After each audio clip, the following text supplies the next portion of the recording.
Question है class 10 a solid iron pole consist of a cylinder of height.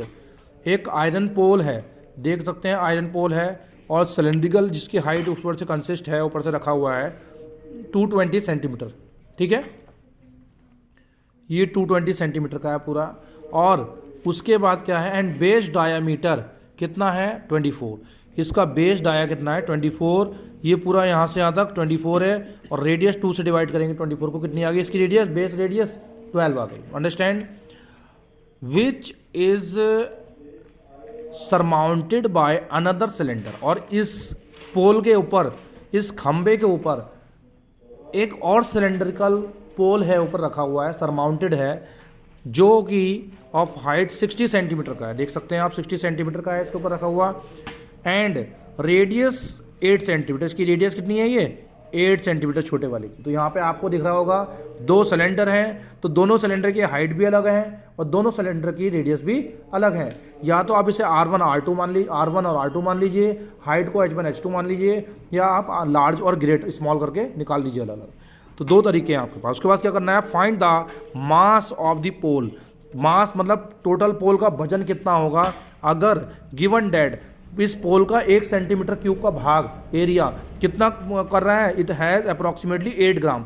अगर इसको इतना काट लिया जाए पोल के उसको, तो ये इतना टुकड़ा 8 ग्राम का है। 1 सेंटीमीटर क्यूब को 1 सेंटीमीटर क्यूब माना जाए तो वो 8 ग्राम के बराबर आ रहा है।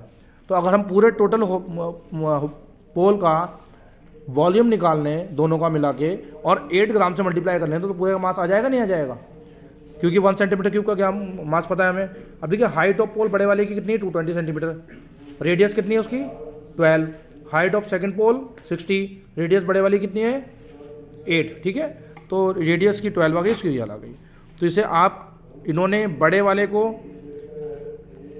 कैपिटल H और कैपिटल R से डिनोट कर रखा है। छोटे वाले पोल को जो ऊपर रखा हुआ है सरमाउंटेड है small h and small r। आप H1 H2 ले सकते हैं, R1 R2 दे रखे हैं दोनों के तरीके से। ठीक है, वॉल्यूम।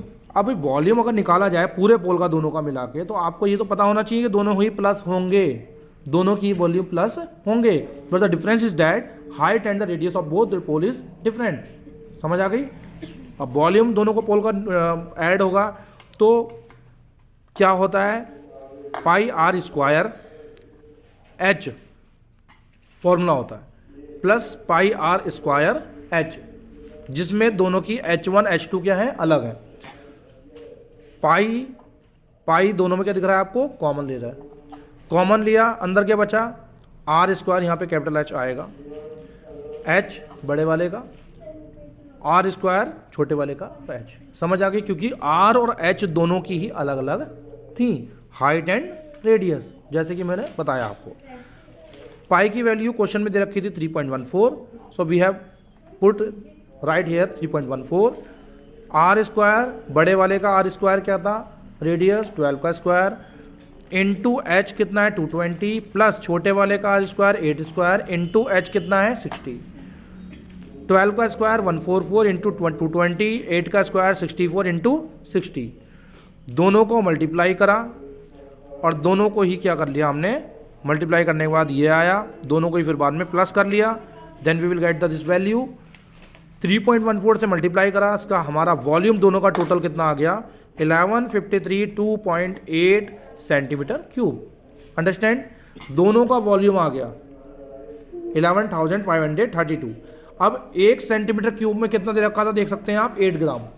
तो हम आपसे पूछा जाए कि 1 सेंटीमीटर क्यूब में 8 ग्राम है और 11,532.8 सेंटीमीटर में क्यूब में कितना होगा, और एक चीज़ की वैल्यू आपको पता है, तो ऑलवेज हम क्या करते हैं, मल्टीप्लाई। इस वॉल्यूम से हमने किसको मल्टीप्लाई कर दिया 8 से, because 1 centimetre is equal to 8 gram cube, 1 gram था, इससे मल्टीप्लाई करा तो आपका ग्राम में आंसर आ गया। ग्राम में आएगा आंसर, इसको इन्होंने डिवाइड कर दिया 1000 से केजी में कन्वर्ट करने के लिए, तो 892 केजी अप्रॉक्स आ गया। अंडरस्टैंड, 1000 से डिवाइड करेंगे तो 892.26 आएगा ये, और 26 इन्होंने बात का नेगलेक्ट कर दिया और ये 892 अप्रॉक्स लिख दिया। अंडरस्टैंड।